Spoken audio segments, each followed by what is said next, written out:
Hey folks, welcome to the emergency broadcast or netcast or update. Sounds a little better.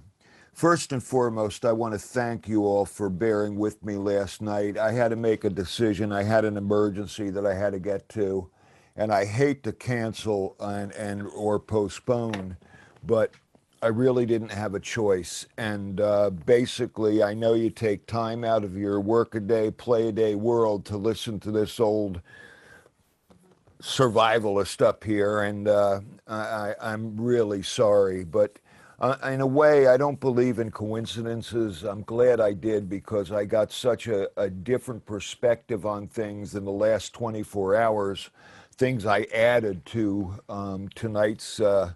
What do they call this, Dave? A netcast, or what's the latest word on it?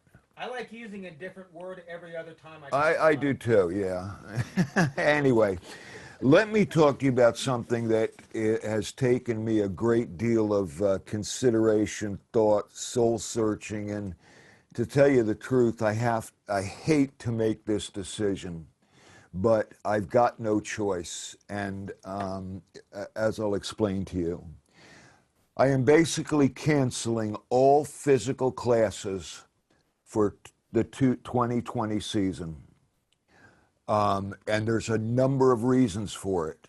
But there's no way that I am going to hold those physical classes, not with what we're facing, not what's coming down the pike. And let me explain. First and foremost is grandfather's prophecy, his visions. And I know that even though this is a very intense warning shot, that there is going to be a spike and it is going to be rock people back into a reality that they don't want to face. And I can't have people caught up in a spike type of situation where things are going to get horrific, and especially with there's just so much.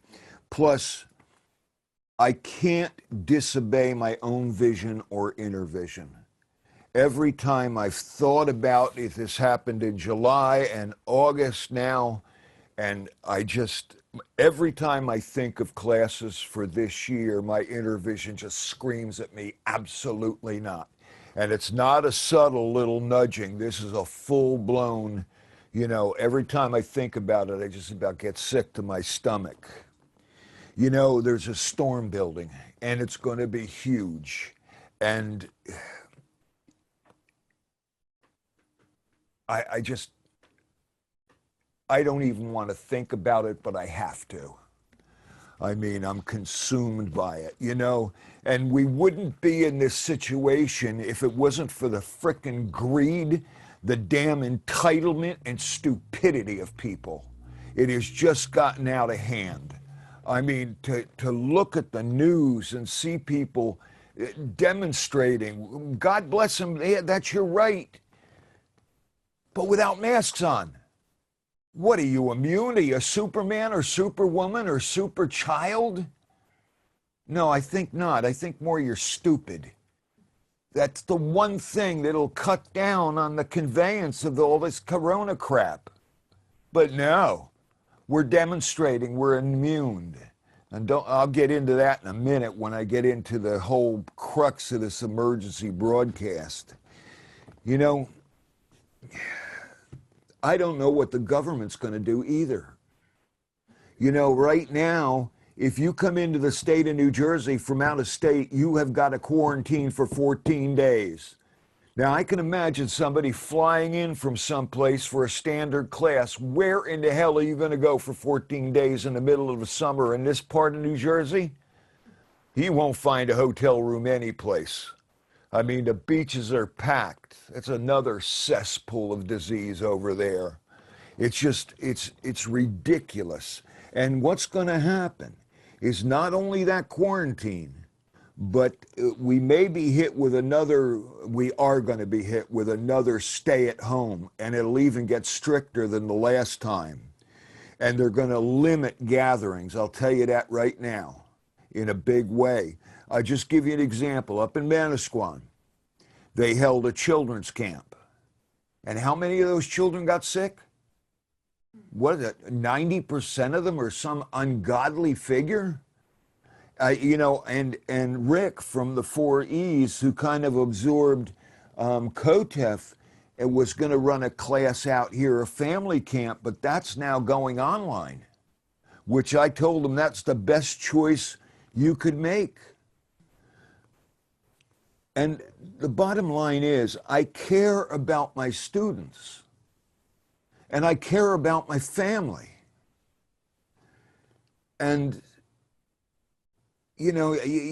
I get people complaining, oh my God, you're canceling again. How selfish can you get? To put your life at jeopardy? My life at jeopardy?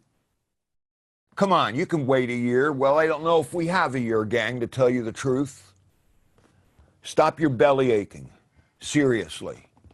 I have no choice. I know what's going to happen. You know what's going to happen. If you're in touch with your inner vision, it should be screaming at you right now. Please. But, like I did with Phil 1 and Phil 2, Philosophy 1 and 2, I told you those classes are going to be epic, and they were. I had people that had Philosophy 9 take those classes, and they were completely blown out of the water. They couldn't believe how much I was given. I'm going to do the same online classes for the rest of 2020. We have been just doing nothing but preparing for it. Dave and I have been talking about putting the standard class online for 3 years because we knew this was going to happen. And back 12 or 14 years ago, we knew this kind of education was going to happen. Long before everybody else thought about it, we were driven by a different vision, grandfather's vision, the vision of the elders. But it'll be up on our webpage, but let me just go through this. Remember, you folks who had Pandemics 3, I added another session to that. Remember, it is on August 8th. That we're going to be running that extra session. It's going to go overtime. So, again, that's no cost to you. And you cannot get into Pandemics 4 without having taken 3. I'm not going to backtrack. Anyway, the standard is still coming up on August 9th through the 15th. And it is going to be loaded with information. We were going to have this whole room and out in the Pine Barrens filled with computers, elders, instructors manning it so we can get some one-on-one and groups on one Q&A. We can get to see what you're doing from home, just like we did during the Philosophy 1 and 2.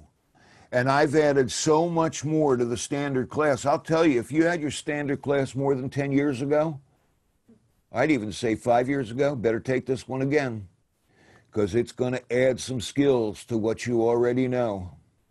The other one we're going to do online is the Advanced Standard, which is going to follow this standard class, which is August 16th through the 24th. And it's fun to prepare for that. I mean, we have got so much stuff in the works. It's really cool. I'm excited about it. I was excited about Philosophy 1 and 2, and I never dreamed we can go that far. Well, I'm going to push the limits on these puppies right here. The Advanced Tracking and Awareness, of course, without saying, it's canceled until 2021. There's no way I can bypass a tracking, the tracking scenario that takes place out there in teams and everything. Also, the Keepers Gathering that was scheduled for September is canceled until 2021. The Apprentice, 2020 online, Monday through Friday, 7 to 9. What was the dates on that, Dave? September 14th, 18th. 13th to the 18th? 14th. 14th. To 18th. It's not Monday through Friday then, is it? No, it should be. Wait. Oh, okay. September? Yeah, it's September 14th through the 18th.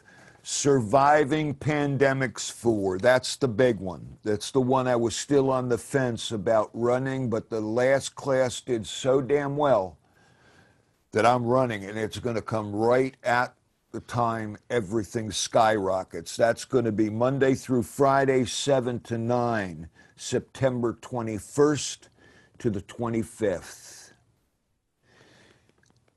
October, Scout, The Secret Life of the Scout is canceled to 2021. That's a very physical class. I can't do it any other way. However, the Emergency Preparedness will be an online full class coming in October. We'll give you the dates. They'll be up and running. And then here's a mind blower for you. I'm going to do Advanced Skills Part 1 and Part 2, probably come November. Everything from building birch bark canoes to snowshoes to cross-country skis to you name it. 11 different ways of tanning hides other than the brain tan, which, you know, is out there and it's old.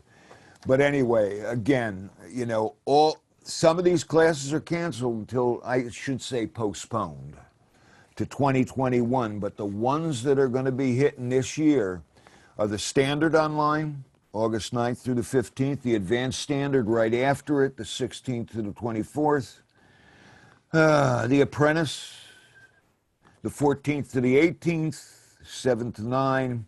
Surviving Pandemics 4 is September 21st to the 25th, 7 to 9, but it will run way, way over.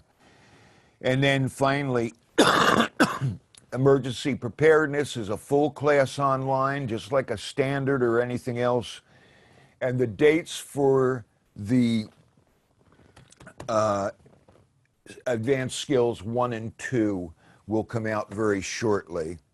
Now, what we're going to do now, my brother has, I don't know what he has, whether he has a zoning board meeting or a board of health meeting or whatever online. So I can only have him for about a half an hour. If you got a question for Dr. Jimmy, write it in now. I'm going to give you a 10-minute break, and we're going to get right to Jim and I, and then I'll come back with you with what I got to talk about with the emergency. Let's do it, gang.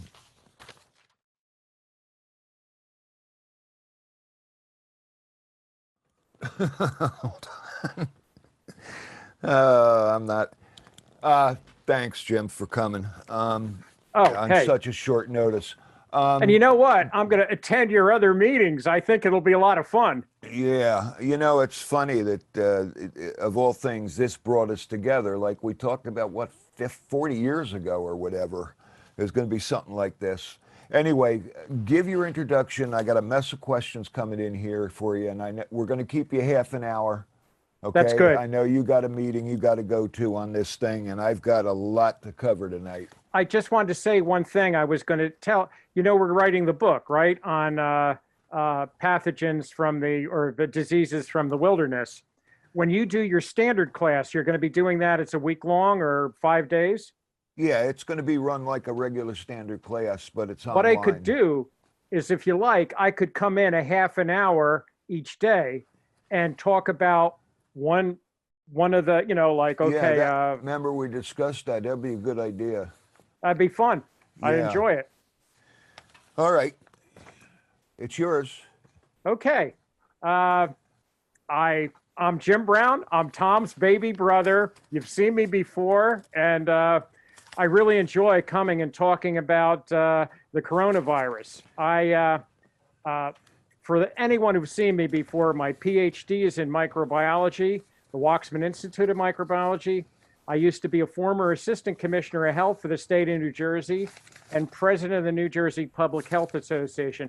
I'm still on the executive board of the New Jersey Public Health Association, and I've been there for, I guess, 35 years. That lets you know how old I am. Oh, by the way, if you notice how this got a little darker since you saw me a few days ago? I wonder how that could have happened, you know? I had some I had some people get nasty with me, started calling me Santa Claus and stuff, and I figured, no, okay, we're not going to go there. But I just wanted to say, in the news today, some good news and bad news. Now, the bad news I'm going to give you first, but it's a very small study, and it's about and we talked the other day about how the vaccine is the one thing that's going to count on getting us out of this pandemic. Because if we get enough people that have antibodies, it will stop it from progressing. And unfortunately, this is the news today. COVID-19 immunity form antibodies. They may last only months. A study from the United Kingdom announced. So if it's only there for a few months, that's not great. But this was a small study. There's things they can do to go in. Hey, they've got this now. They can go in and try to get that fixed. But the other good thing, Anthony Fauci announced that another small study they have where they actually did immunize a bunch of people. And guess what? They all have antibodies. It worked. So this small study they have, now they're going to expand it big time and see how that goes. And he actually believes we might have a vaccine by the beginning of the year, like January. So that's extremely good news there. So hopefully we get this other thing with how long the antibodies last.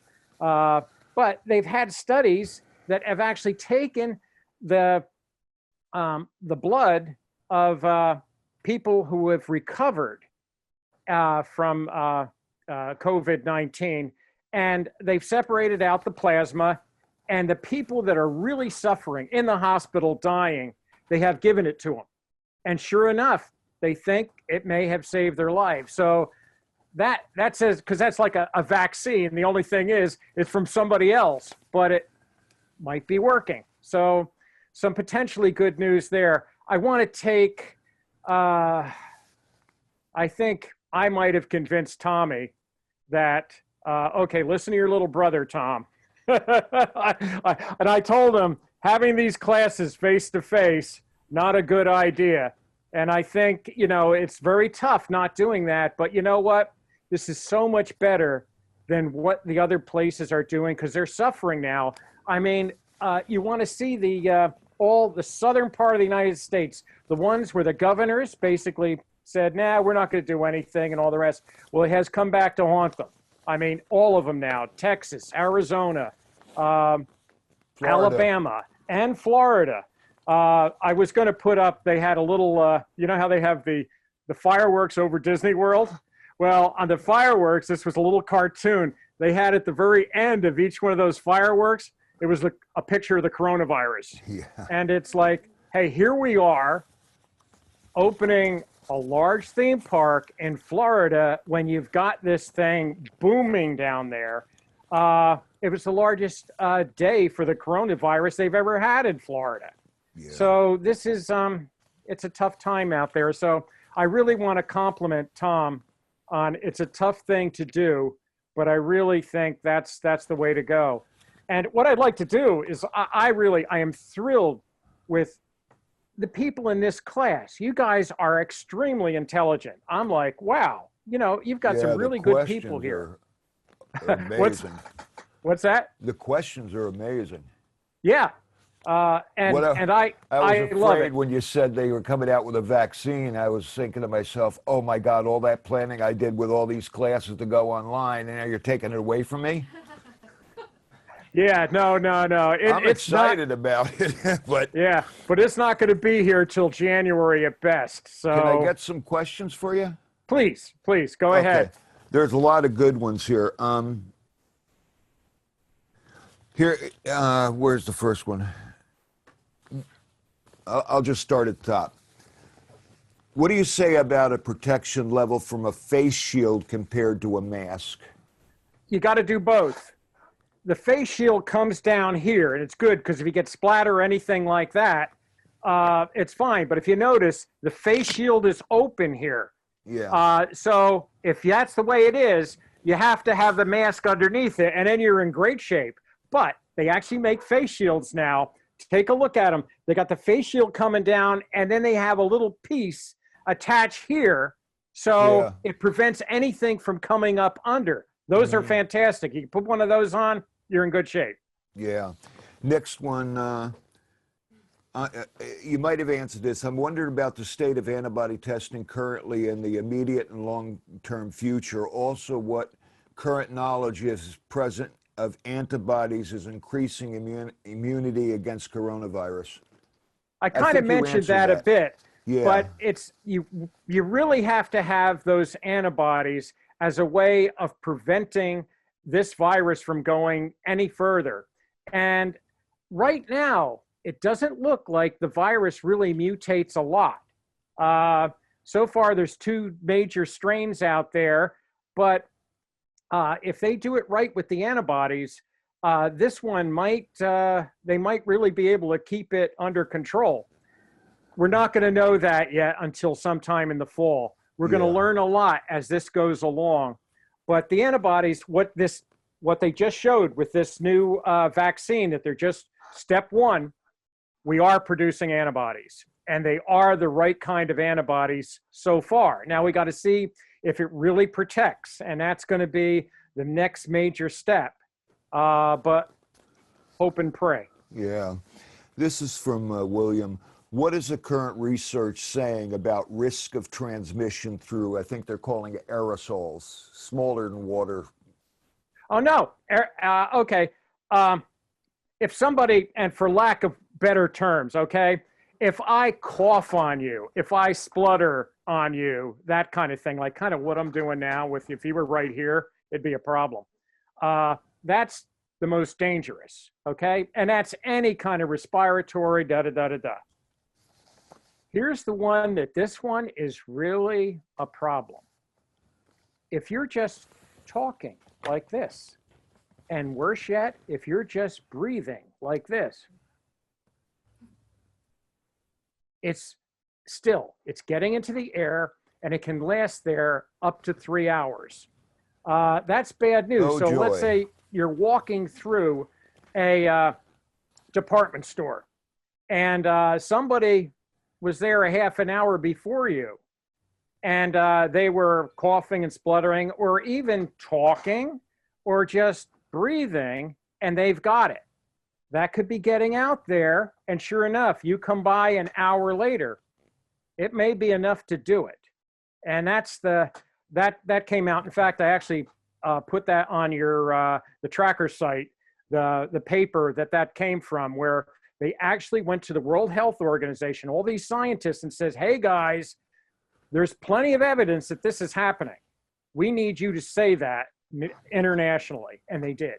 The scientists got on their case, and I think that was really Finally. really cool. Here's an important one from Elizabeth. What are the most important health risks that are out there or likely to come while the world is focused on the COVID?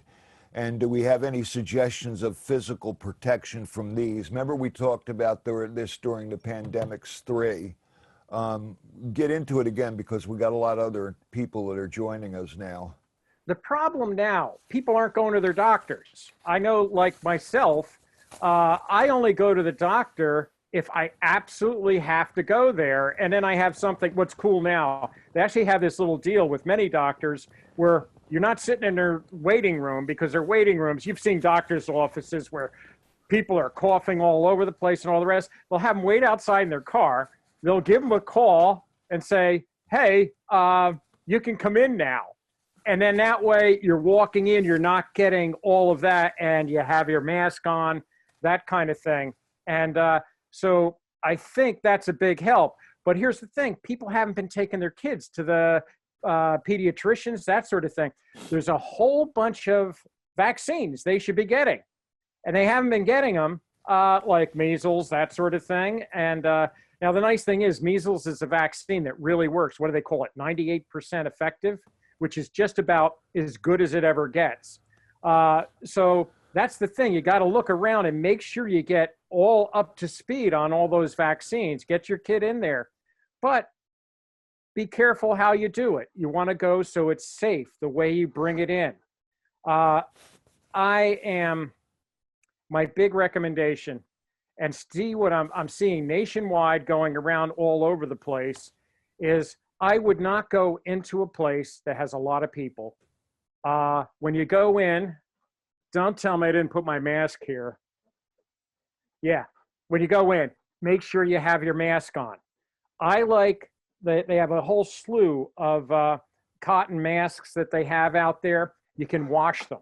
Get several of them, wash them, and and soap and water. Soap, the actual soap itself dissolves the outside part of this virus.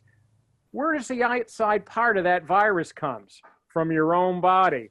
The only thing the virus has is its RNA. Everything else it gets from you.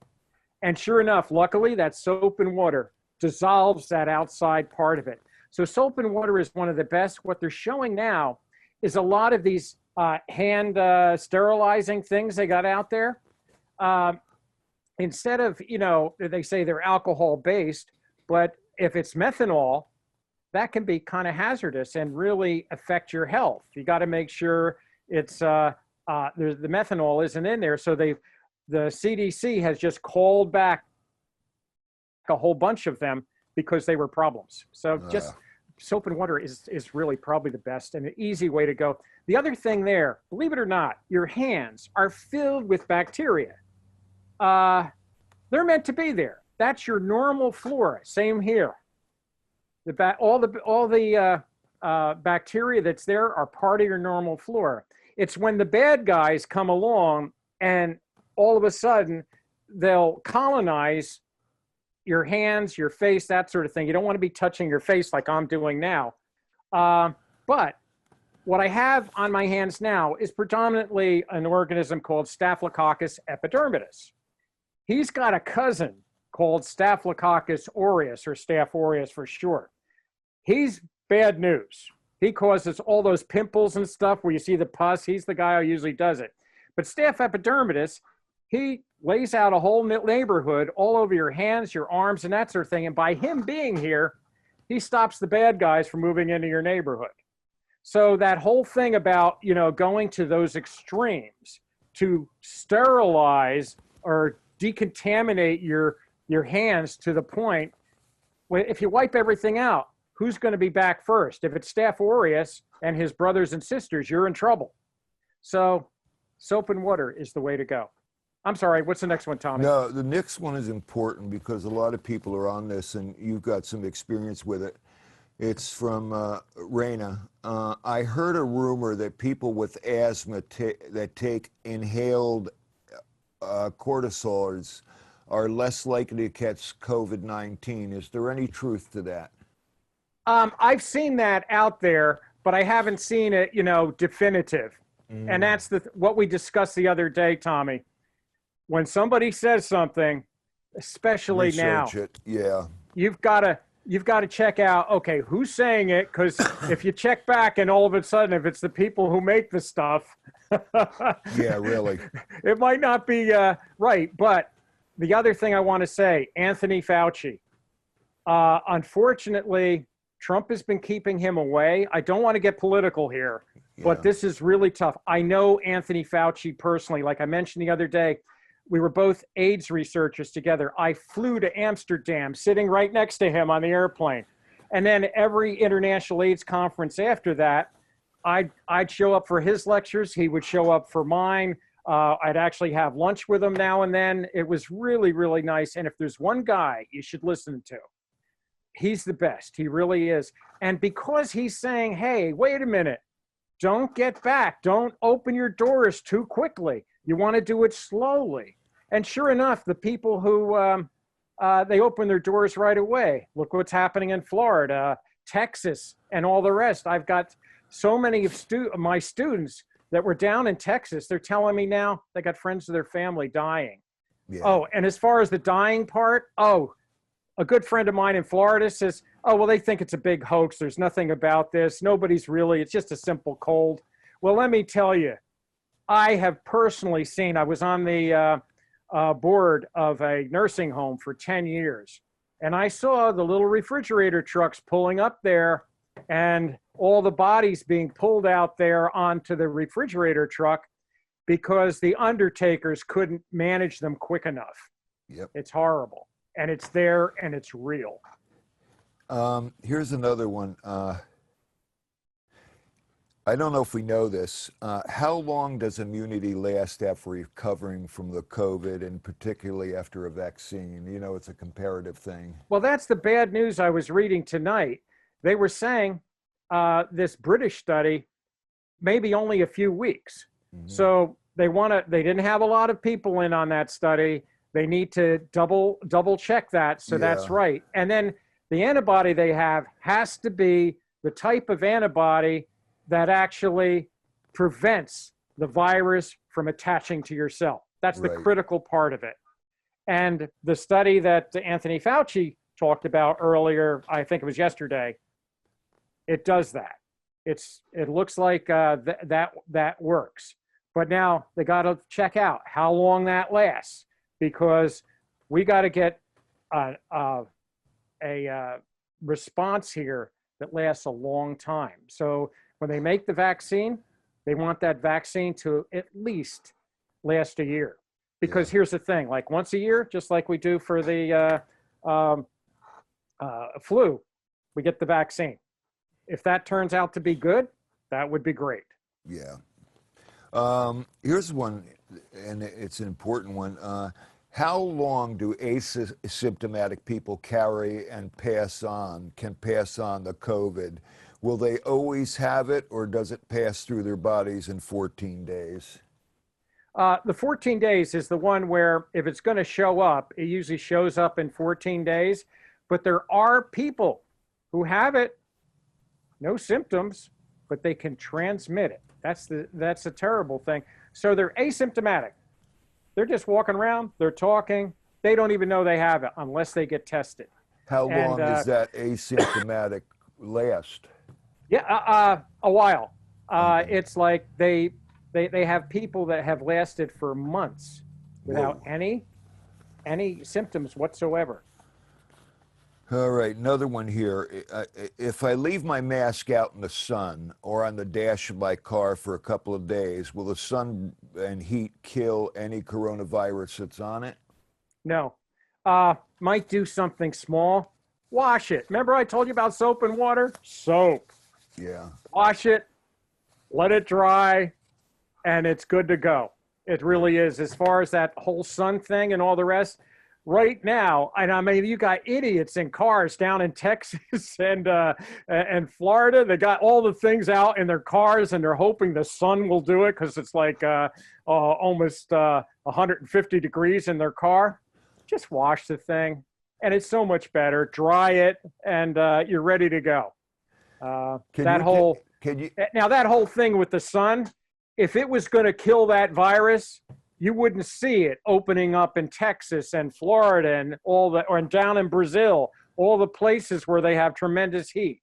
Yeah, I So believe that that's a lot to do with people clustering and spreading it, you know? you bet. I mean, it's, you know, you put rats in a cage, they're eventually going to all get the same disease or go to cannibalism, one or the other. Can we take a You're absolutely right, Tom. Yeah, can we take a 5-minute break? You come back for a few minutes? Sure. We're going Go to take ahead. 5. Take You a got it. 5.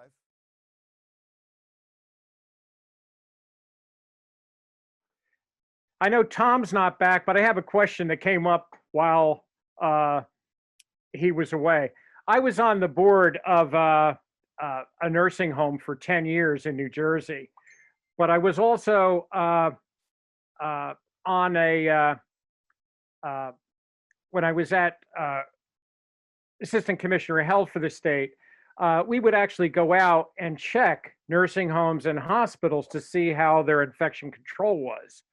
And I'd have to say, there's nursing homes out there that they have beautiful fronts on them. And they're, you know, when you go into it, you say, oh my, this is beautiful. But what they do, and this is like that, whoever owns the nursing home, you want to make sure that that dollar isn't so important to them that they scrimp on the stuff people don't see, like all the gloves, the masks, all that kind of good stuff. They really need it so that if somebody goes into their room, somebody's in a nursing home, staff or whatever need to have their face covered. And you know, I saw many times that people who, they get lazy. Nobody's around. Nobody's going to notice I didn't wash my hands or I didn't, put the mask on. So that's my message there.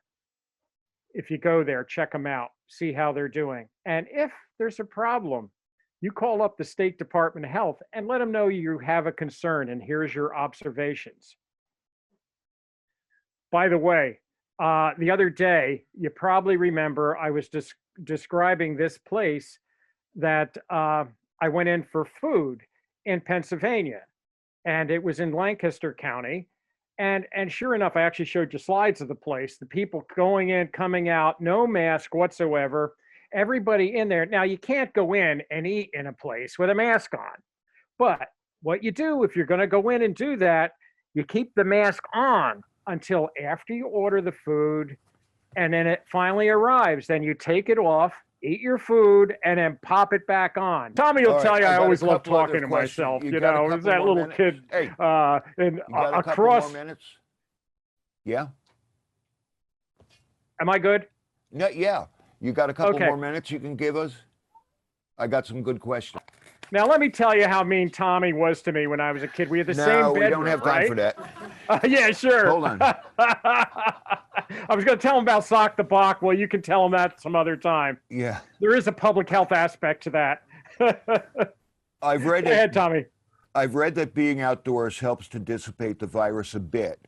Could I and my family wear our masks to someplace like, say, the beach, and then remove them once we get our location where we would sit throughout the day, or is that ridiculous?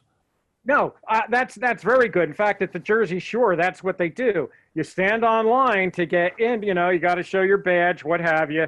So when you go in, people, especially standing online to get in, you want to make sure you got that mask on. And now the thing is, when you are outdoors, it's a whole different world. I mean, it is so much safer, and especially by the beach. So, but don't park next to you when you lay your blankets out. If it's real busy there and all the rest and people are on top of each other, that's Like not Florida? good. But space out a bit. Can you hear me okay? Yeah. Okay. Another one. I recently heard a report about people getting COVID-19 for a second time. Any thoughts on that? Yes, there is, unfortunately, there's a few people that did. And we got to study that more. And that's where making good antibodies is very important. It might be, let's say they come up with a really good vaccine. Well, it might be worthwhile. Okay, even though they had it, let's give them the vaccine. And that might do the trick, because they can really help direct that vaccine to the exact right place to block that infection. And Okay. that's that whole thing. Another one. Is this truly a coronavirus or a retrovirus? Oh, coronavirus. Definitely different than retrovirus. Retrovirus, you all know and love? The AIDS virus. And this is a whole different animal than the way AIDS goes about. But like anything else, AIDS comes in. Again, you have RNA, and it turns that whole, the AIDS virus does most of its work inside the nucleus, where this one does most of its work outside the nucleus. So different animal. I'm sorry for rushing you, but I know you have a time schedule and I got a lot to cover, but I want to get, these questions are good. Sure, go ahead, as Tom. usual from these folks. Should we be concerned about side effects of vaccine because how fast they're are being made or going? Yes, but if you're talking about saving your life versus some kind of, problem with the vaccine as far as, okay, it's going to give you a headache or something like that, save your life first. And then anything else, hopefully they'll get that straightened out. But right now, this At least puppy, you're alive. it really does. And so, I mean, hey, I'll deal with it. If it gives me the sniffles or what have you, I'll deal with it. Here's one here. Because of COVID, do we need to be washing our clothes in hot water and use a dryer? For years, my wife and I have used cold water and hung our clothes. I would definitely say, well, you definitely want to have a lot of detergent in there. Yeah. But I would go with, unless it's really going to kill your garment, I'd go with warm water. I mean, the hot water instead. And I would definitely use the dryer if you can. I mean, you can hang it up and all the rest as long as you washed it really good. You can dry it out, that kind of thing. And that, if you put it out in the sun, okay, that'll do it. I think you put it in the dryer, it'll work better. But the important thing is getting that detergent on it and washing it real good there. Another one here. Can COVID virus attach itself to another virus like an influenza B? No, I think what they're worried about there is that you get co-infection. Mhm. So you got here's the latest outbreak of influenza that comes every fall. And here's COVID coming back in. And a lot of them are the same symptoms. So what they're thinking of doing is actually developing a lab test that tests for both at the same time. So anyhow, we'll talk about that more. If someone is talking to me about 6 feet away outdoors, should we both be wearing masks? If you're out like in the Pine Barrens and As somebody long as is you're upwind. yeah, right. If you're there, like if you're in the Pine Barrens and they're 6 foot away and you got a nice wind or down on the shore, that kind of thing, not as much. But if they do get closer, you're going to talk to them for a while, put a mask on, keep the thing in your pocket. So if you want to come up and talk to some, that way you're absolutely sure, But if you're out there by yourself with your dog, not a problem. Yeah. Another one along the same lines, and I've run into this too. My wife and I are trail runners. How concerned do we need to be when we pass another runner without a mask and we are wearing buffs, a sock-like scarf? That they're wearing masks? Yeah, but it's a sock-like thing. It's porous, so they can breathe easier. It cuts down on it. It helps cut down on it. And I would trip the guy coming next door. Yeah. So he falls off the trail on the hill and he doesn't get anybody else. Now, my answer to this next question would be, hey, look at the statistics for the summer camp in Manasquan that just took place. They ask, what's your feeling on schools opening, even with rotating schedules, online, part-time, in person? That's a hot topic right now. You bet. And you're talking to the godfather of online science. Yeah, I that's teach it. totally online. So, there's going to be a little bit of but let me tell you, I've been advertising one place where I teach, University of New England. If you look right now, Maine has one of the lowest, and where they're located, they're right on there on a river and the ocean. They got this wonderful breeze that comes by all the time. I think if you had to go someplace, that's not a bad place to go. You want to really check out where that's located. But as far as and opening up schools, man, I would take another semester or especially the kids. They're not going to be so worried about the kids infecting each other. That's going to happen, unfortunately. And yeah, they're probably going to get looks like a little cold and all the rest. It's when they go back to their parents and especially their grandparents, they're going to infect them. And sure enough, grandma and grandpa are going to die. Yeah. And I'm now a grandfather, so this is hitting home to me. So I don't like the idea of schools opening right now in areas that are, I think that's going to cause things to bounce. Yeah. I think another 6 months, open them back up in January kind of thing if things look good. But this fall, stay with online, that kind of thing. Exactly. And what you're doing, Tommy, yeah. I just looking forward to my classes online. I blew the last ones out of the water, and I'm going to do the same. But that's kind of like a little selfishness in me. But here's a couple more, and then we got to go to break. I got to say goodbye to you. I got a lot to cover. You bet. You don't care. You got a meeting to go to. Here's one here. Do we know how long the virus has to be in our body before it shows up in a test? Yeah, it shows up in several days.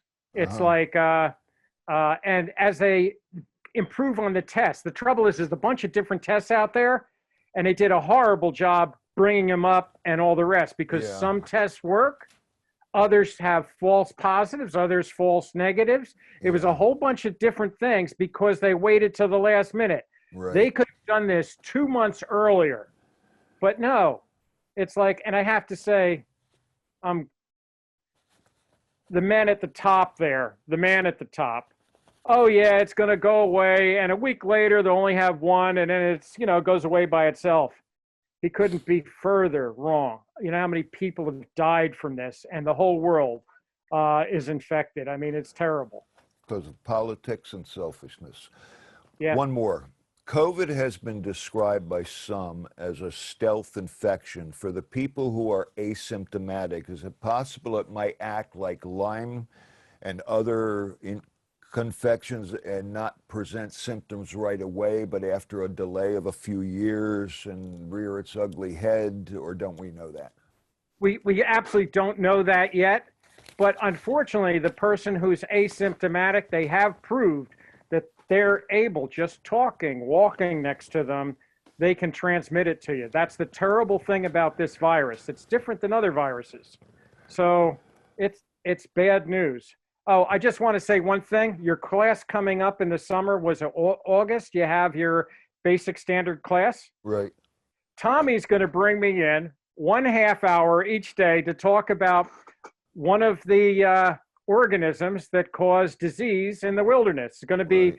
based on a book we're going to write, but I'll bring in, like, one day I'll talk about Lyme disease. Another day I'll talk about rabies, that kind of thing. It'll be kind of and then I'll be listening to you, what you've experienced and all the rest.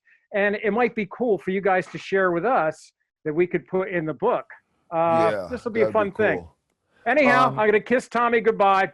no, And wait. hey, thanks, everybody. We're going to do another one of these probably before the pandemic's for. Would you be on board for it? You bet. All I right. love Well, doing this. all right. Jim, love you. I'll call you Love you tomorrow. too, Tommy. Thank you. Take 10, folks. Stay safe, everybody.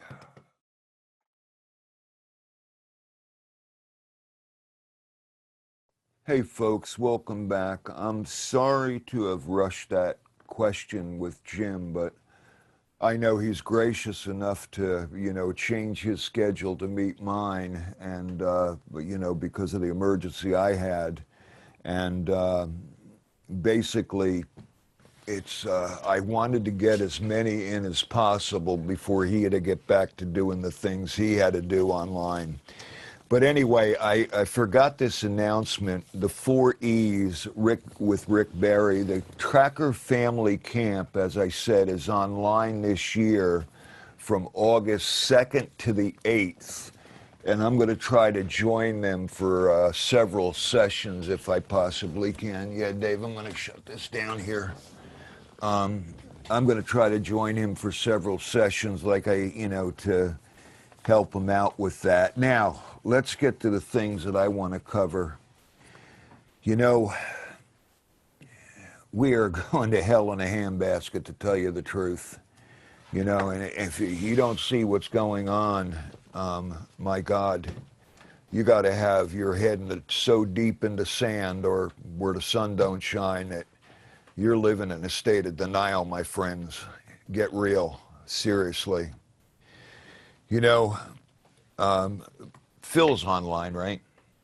I think. I haven't seen him. Phil, pay attention. They're talking about the Doomsday Glacier or something that's taken place in Antarctica. When that thing busts off, there's going to be in several cities along our coast that are going to look like Amsterdam with whoever with the moats, or better yet, down south there at the Hurricaneville, so to speak. You have to build a dam around the city.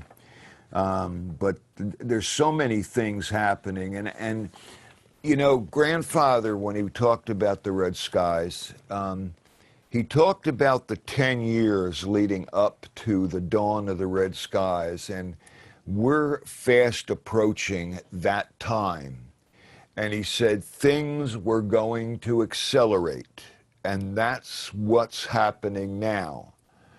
And this is a mild acceleration, believe it or not. And, you know, we've got to take that into consideration, that things are not going to get better. This corona thing is going to come and go. How many lives that it's going to take with it, it's anybody's guess, but it's going to be high, jaw-droppingly high. And then the next one will come, and the next one, and so on. You know, and I want to thank you all for joining me with this emergency update, because, you know, I come from the place of a tracker. I do not believe anything until the tracks tell me. And I've followed that my entire life. The tracks have got to prove it out. And as a scout, I look at things through the eyes of an ancient scout. And as a visionary, carrying grandfather and the lineage's vision of what is going to happen in the future. This does not come from politics or lies or big business or scams online. I'm going to end actually tonight with hope, because there is a lot of hope out there, but not for the unenlightened, that's for sure. You know, I believe firmly that our greatest hope, and sorry for beating a dead horse, but that warning prayer is like essential, and pretty much everybody knows it out there. That every morning, every evening, during your sacred time, you cry up to the Creator, please warn me if me or one of my close friends or family is about to blunder into danger. And the more you say that prayer, the more you internalize it, the more fervent and passionate it is. When you are about to blunder into something, big or small, you'll get that funny feeling, that feeling of unease, that feeling that something is not quite right. Then all you have to do is clear your mind momentarily, and what precipitated that feeling will pop into your mind. And I have gotten, I never thought I would get so many letters and emails and texts from people that this has blatantly saved their lives or the lives of their family member. And it's so simple. It takes a few moments in the morning, in the afternoon, and any time else you can do it. I use that prayer frequently, and to make sure that it really takes hold. Please, prepare now. I've said that a couple of posts back in my blog, but I'm not kidding you. It's like people almost have to be hit over the head, and when they are, they're going to go into a mass panic and buying spree. Who knows? This time it may not be toilet paper and paper towels. It may be spaghetti and bug spray. God knows what. But people lose their sense of reality when they're faced with that kind of life and death situation, is what it is turning into. And of course, think outside the box. That box that we all live in is a coffin. It is a jail cell. And it's time to bust free. You got to think out of that. Change your taste. Change your comfort zone. You know? Let's say that you buy a certain kind of spaghetti sauce, and you love it. The family loves it. But guess what? The store is out of it. But they have brand C that you may not happen to like, but it's going to keep you alive now, isn't it? That's what I mean about changing your comfort zone, changing your taste, thinking outside the box. And the big thing here is the game. As grandfather called it, the sacred game will show you what you need. Run scenarios in your mind with all of the realism. So many classes I started by saying, imagine right now that all form of electronics just shut down. No cell phones, no computers, no internet, nothing, no lights. Think about that. What would you do? Well, the first thing you might do might end up in your death, because what people want to do is find what happened. Can't call anybody. There's no power. How do you know that somebody or some group did not blow up something, especially with a dirty bomb, meaning a radiation type of bomb, and you're going to go blunder in to see what caused it?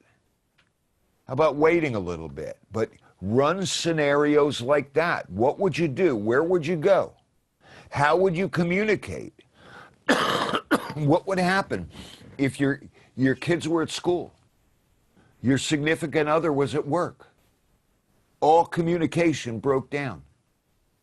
Where would you meet? What if that meeting place was compromised? Do you have a plan B, C, D? You've got to start thinking like the ancient scouts. And I hate to say this, but you see it going on out there. On the internet, it's just replete with it. I say this sincerely and regretfully. Trust no one. Trust nothing until it is proven otherwise. I'm dead serious about that. It's like I say to my philosophy workshop students, everything we're doing right now is imagined until proven otherwise. And what I do is prove it otherwise. But that's your job. That's your job. Use your head. Think. Don't take one source, but expand to many sources. Get their take on the various issues and elements in any given argument or whatever they're trying to set forth. You got to be your own researchist. Magazine articles, newspapers, officials, excuse me. You got to research it.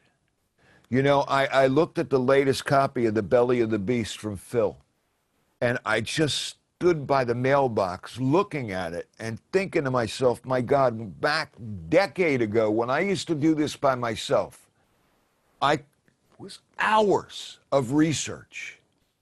And now Phil does it for me, you know, which is a blessing, but that man must go through hell.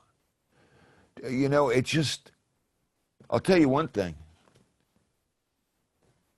I would bet my life on what Phil puts out. And I do. Every time I read it. What he says I know is research to the nth degree. There is no doubt. Prophecy. We are going to see a tremendous surge. You know, this virus right now, this pandemic, is like a pretty lethal warning shot, to say the least. But it also can be a fixation point. There's other things going on, like I just mentioned. The glacier ice sheet that's about to break off from Antarctica. Some people have doomed it the doomsday, whatever. The ramifications of that are just staggering. Pandemics, the next one down the pike is not going to stick just with humans. Well, we may have a couple little ones, but the big one, it's not too far off, is going to affect our livestock and crops, and that's when people are going to go very hungry. Very hungry. A lot of people say, well, I own a gun, I'll go out and hunt. I own a fishing pole, I'll go out and fish. I gave my pandemic street class an example. I took my son Cody fishing. We were there before pretty much anybody else was, drove the truck up onto the beach by the inlet, fished for a couple hours. By the time a couple hours passed, the beach was packed with fishermen.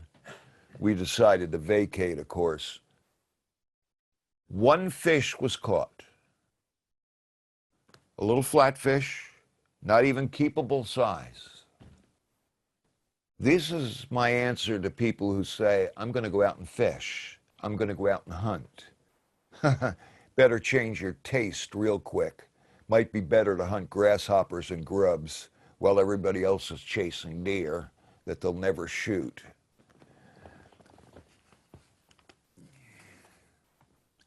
Afflictions.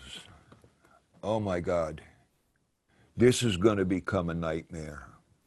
There is diseases, bacterial, viral infections. There is injury. And then there is what grandfather called affliction. And that, he said, is going to be caused by the chemical cesspool that we live within. Nobody has done any research on the chemicals that we dump into our earth, into our waters, that we live in every day in the air. When these chemicals mix and remix and remix, they are just breaking down our bodies, our DNA systems, everything about us. And now we're going to pay the price. This is where grandfather talked about much of the stuff cannot be cured because it's so new. At least this pandemic now is related to other viruses. But these afflictions, there are no relationships.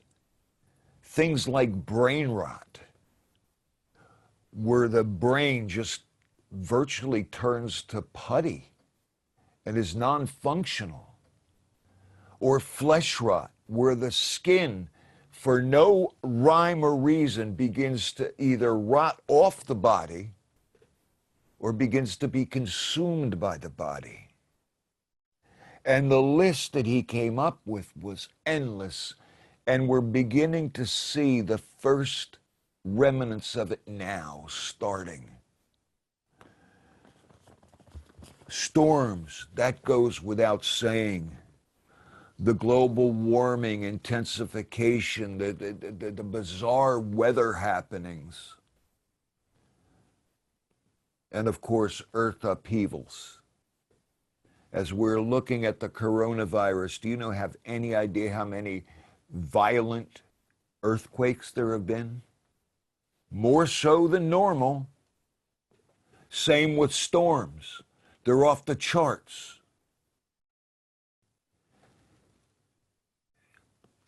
Here's a big one, and a very frightening one.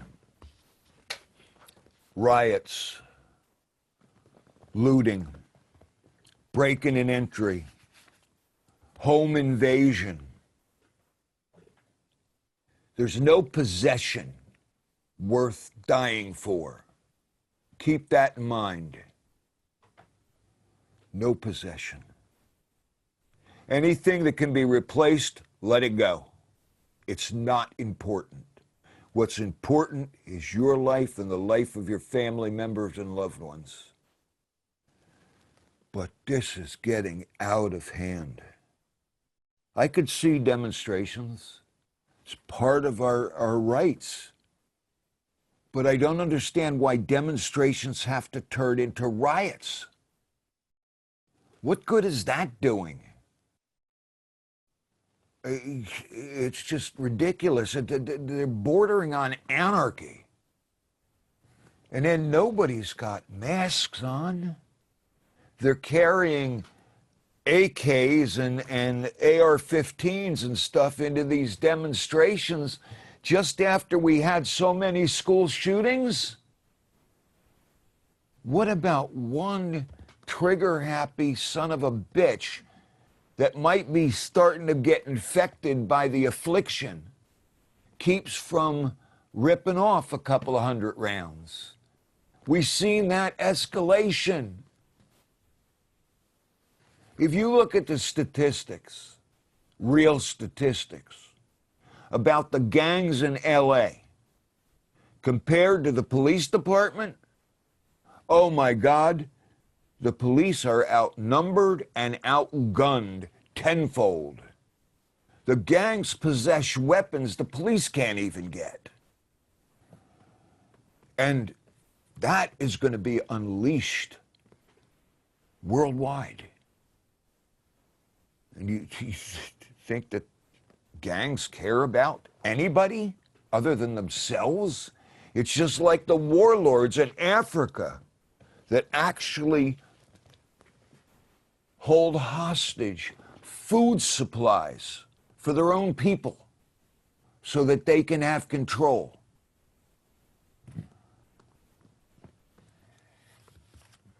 But this whole thing with rioting and anarchy and mindlessness, this is frightening. This, to me, is as big, if not bigger, than the pandemic right now. This is insanity. And it's like, you talk about herd immunity, talk about mob mentality. Because there's people in there that don't even know what they're demonstrating and rioting about, that are just going out there to steal a television set. You know, it's ridiculous. And then the plagues. I'm not talking about the diseases.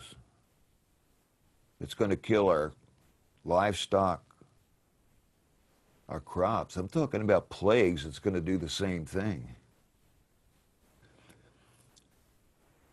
Locust is one of the big ones.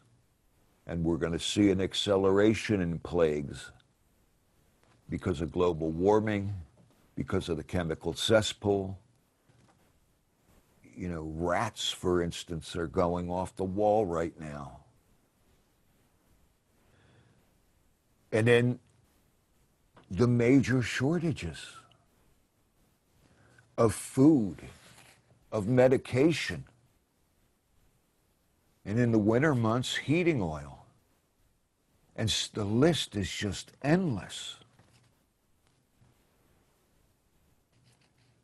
And then you can all sense it. If you're all remotely a spiritual person, as most of you are out there, you walk into a town that you remember from 10 years ago, and you walk into it today, there is this feeling, almost you can taste it in the air, of anger, of mistrust, of hopelessness and helplessness.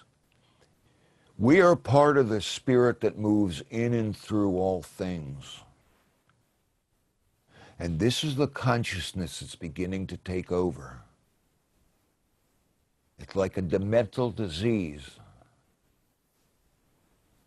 almost, if not similar to, mob mentality. But yet they don't know where it's coming from. 5 years ago around here, you'd never hear one driver yell at another, maybe once in a blue moon. Now it's a daily occurrence. People running people off the road, people cutting people off. It's like out of control.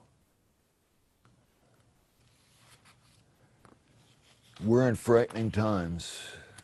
That's for damn sure. But I'll tell you, that game, you take every one of grandfathers and the lineage projections, their visions, their prophecies, from the pandemics that hit our livestock and crops, to the afflictions, to the rioting, to the mistrust, and every other thing on that list, and think the game. What would you do if a riot came to your street? If someone in the middle of the night kicked in your front door? Got to have a plan. Ignorance is not bliss, my friends. It is death. And I can't stress that enough. In the interest of my voice, Dave, I got to take like a 5 to 7 minute break, okay? Thanks, gang. I'll be right back.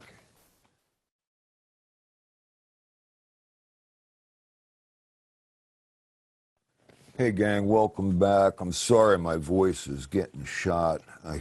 What was Sunday that class ended? Yeah. It felt like a year ago. But my voice said, no, it just happened. Anyway, you know, I've been telling you these things now for months, if not years. And at first people take it with a grain of salt. Yeah, I'll do this. I'll get around to that. No.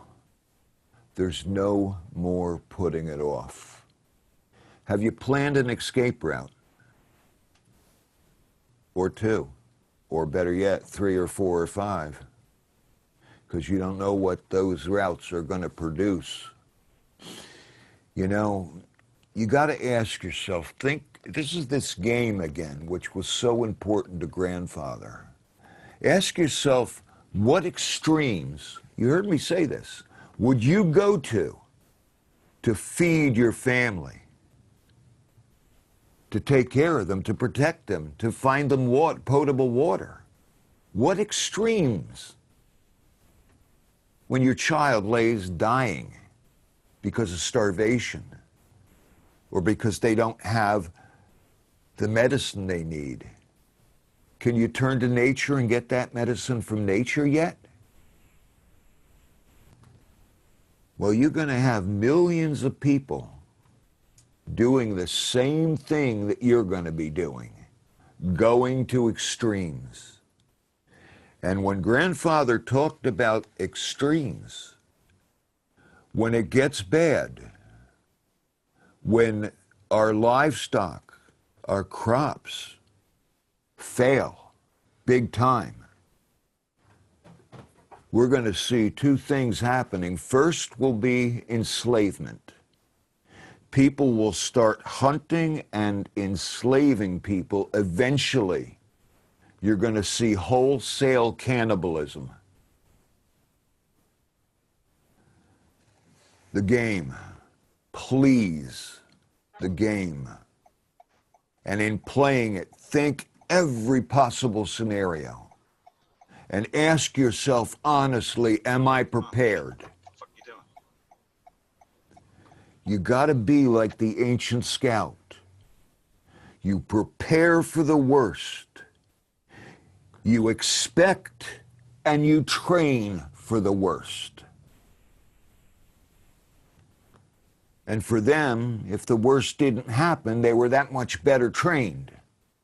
But for us, the worst is going to happen. The ancient scouts, the elders, grandfather, never saw times in their lifetime like we're seeing now. We're on the cutting edge of all that is scout. This is not an experiment. This is not a game show. This is life and death. I hate to put it that way, but that's exactly what you're dealing with. You've got to create those meeting places in case the electricity goes off. All form of communication, modern communication ceases. Does your kids know where to meet you? Does your significant other know where to meet you?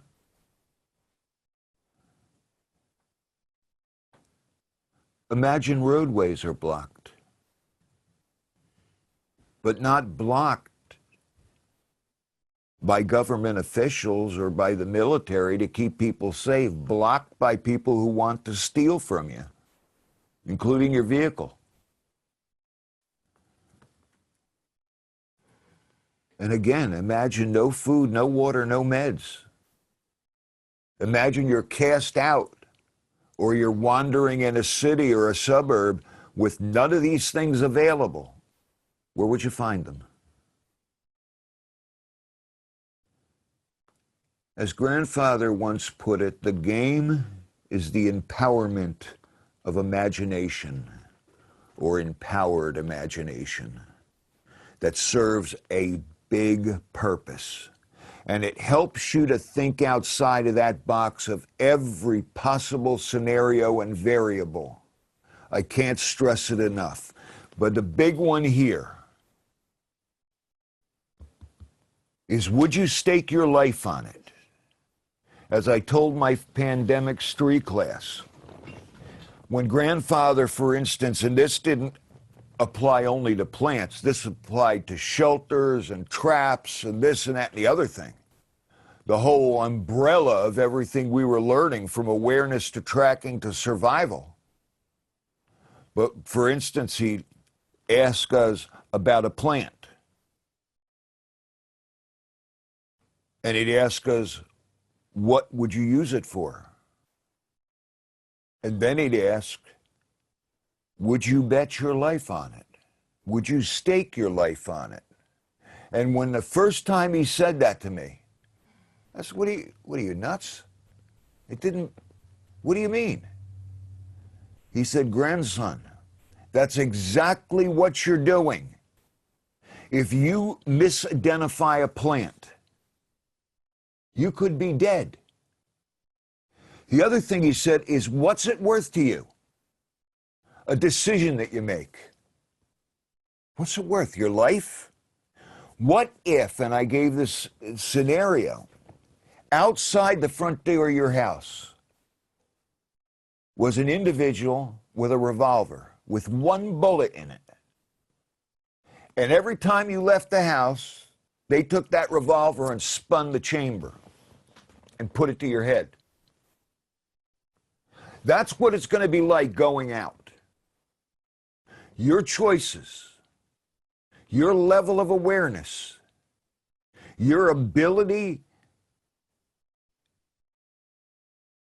to embrace the survival, tracking, awareness, and philosophical skills is going to mean the difference between life and death.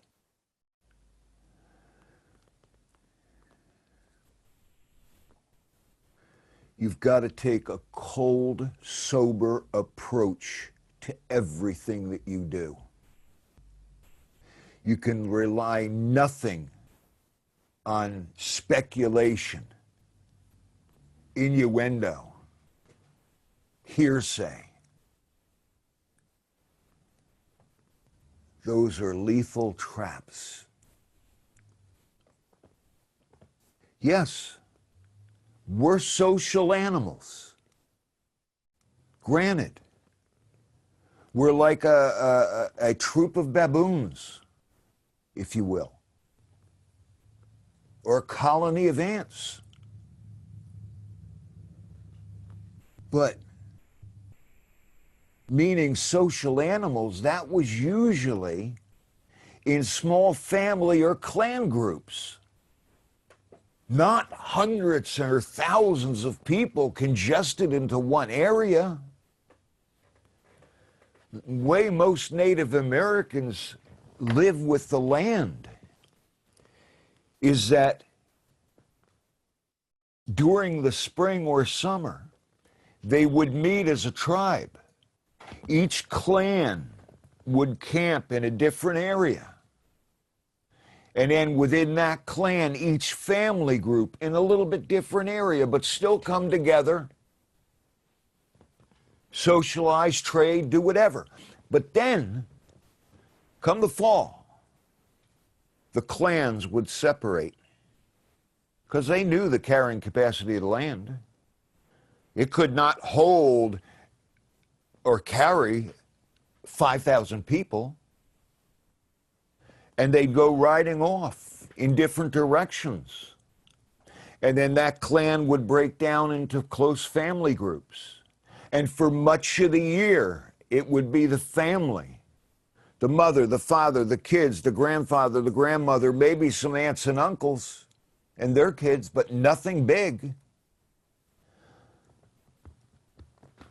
I'm saying this because it seems to be that society in general lusts after these huge crowds. They need it. And most of them are strangers. What's it worth to you? Dying? You got to become a realistic idealist, not just an idealist. You know, idealistically, everybody should go back into the wilderness and live. No, the wilderness won't not take everybody. It can't support it. Only the children of the earth will survive, quote grandfather, and the lineage. You know, people seem to not be able to separate being alone from loneliness. They're two vastly different worlds. Most people experience loneliness because they're afraid to be with themselves. The old saying, wherever you go, there you are. You know, people should spend more time counting their blessings and appreciating their families rather than pining for what they don't have. But as I said, the last part of this program, I want to bring you hope. Because, yeah, things are bad. You don't have to hear how bad they're going to get because they're going to get real bad. But, you've got a number of things working for you that very few people out there have. First of all, and hopefully you have the warning prayer. You've embraced it. You've called up from the core of your soul. And you know when you're hit with those feelings that something isn't quite right, or you get an uneasy feeling about it, all you got to do is surrender. Meaning, get rid of all thought and all emotion. Just let your mind go blank for a moment. Anybody can do it.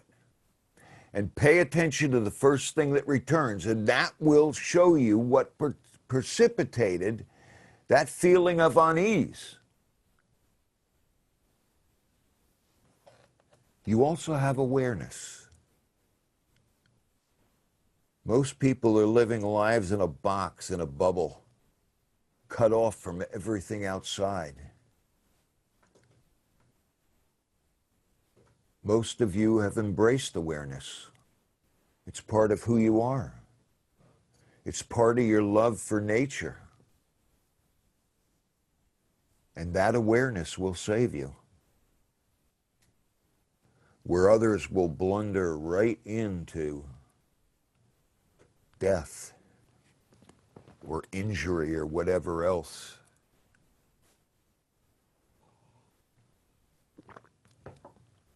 You also have this moment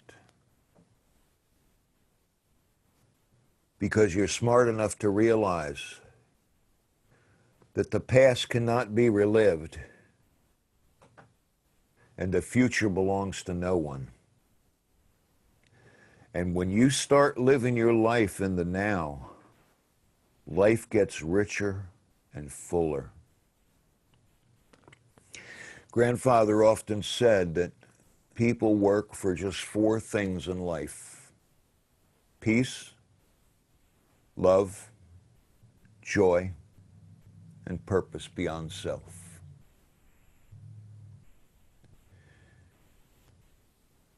Problem is that we teach our children that these things are found externally.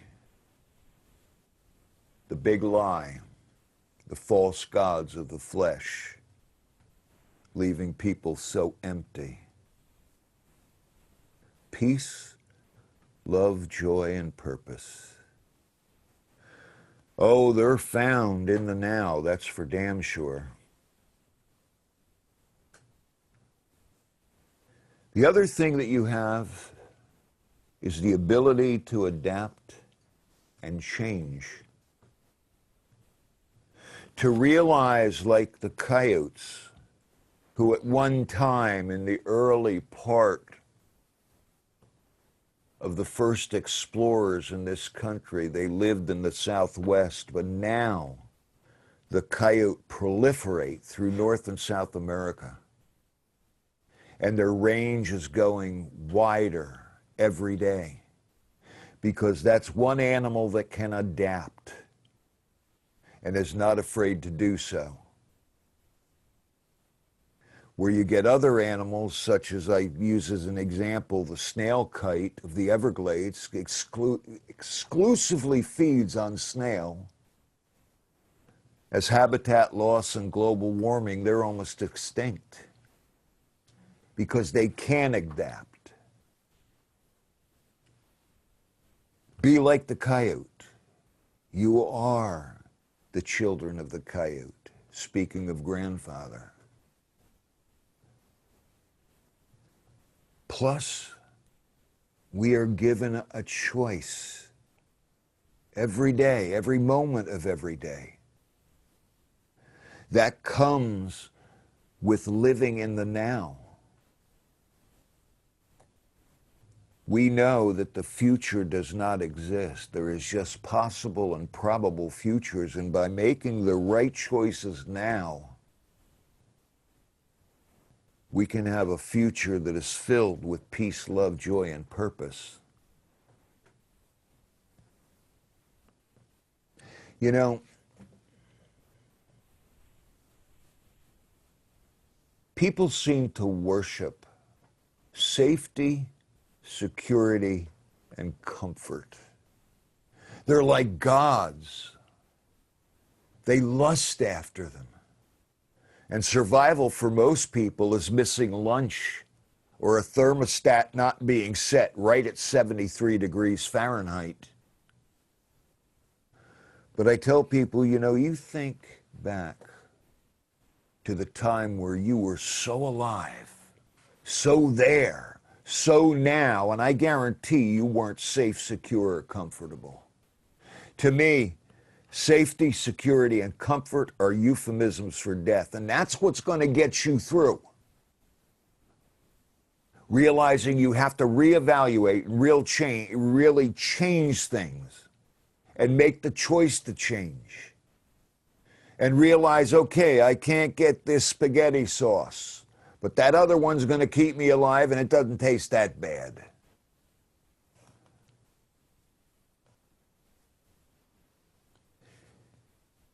Look at it this way. We're embarking on a grand adventure. We really are. We're in untested waters. And now is the time to reinvent if you have to. Reinvent yourself, your family, what life means to you, what you're really working for. Is it the false gods of the flesh? Or are you working for something greater? As I've often said, when grandfather used the term family, it was not a term that fell flippantly from his lips. It was a reality that he so trusted in. And each and every one of you are part of that family. A new reality. And you're making it happen. So I beg you, when things get down, if you can't make the choice to be happy, to transcend it, then reach out to your brothers and sisters.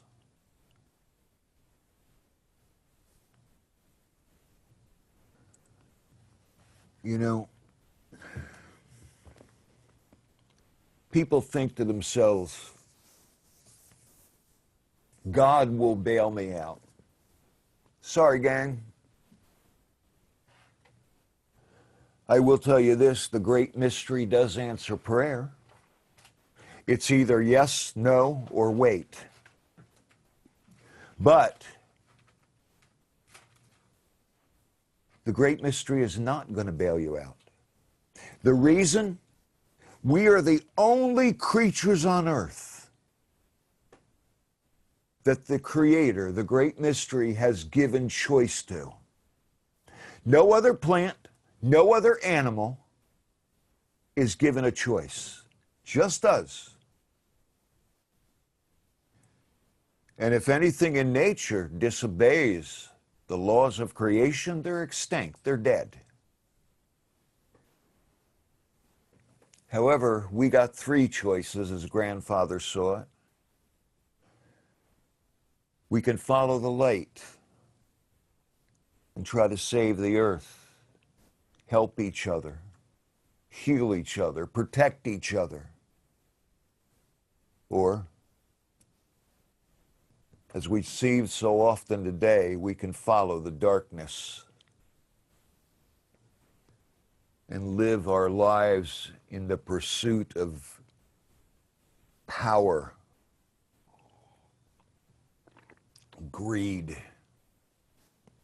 sacrificing our children and grandchildren.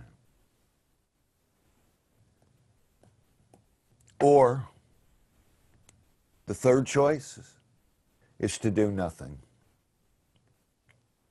Not follow the light, not follow the darkness, but to become rank and file member of the mindless gray masses. For most of you, you've made the choice to follow the light. Try to save the earth and help each other. That's noble. That in and of itself improves your survival risk.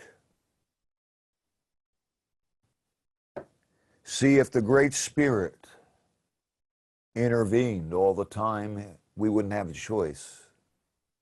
This earth would be perfect. Absolutely.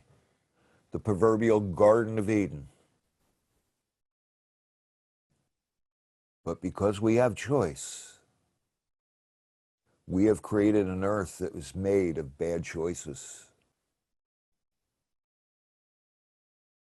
Made for people that are lusting for power and wealth and control, rather than from the real treasures in life, family, friends, helping and healing one another.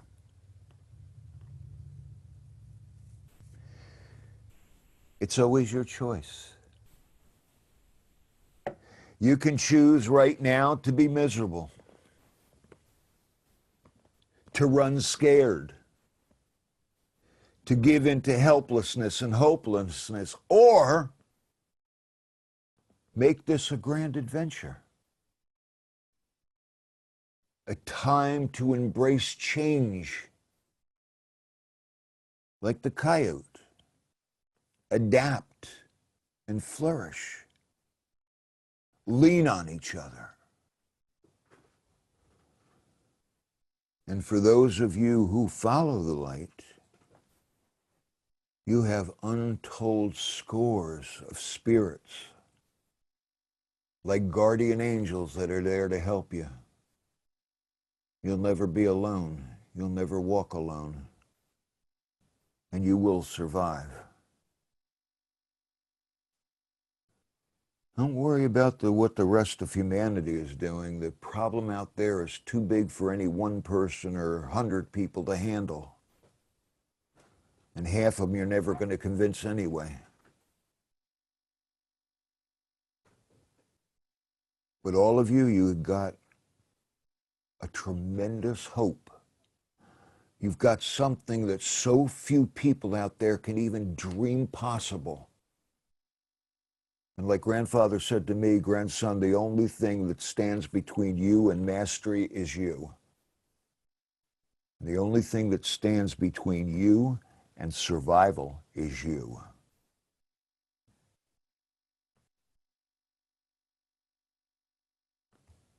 Do the lineage proud. Prepare for the worst, train for the worst, expect the worst, but hope and pray for the best. Make the choice. I pray for all of you all the time. Embrace that warning prayer. It is the ultimate safety net. I've spoken. Shuna.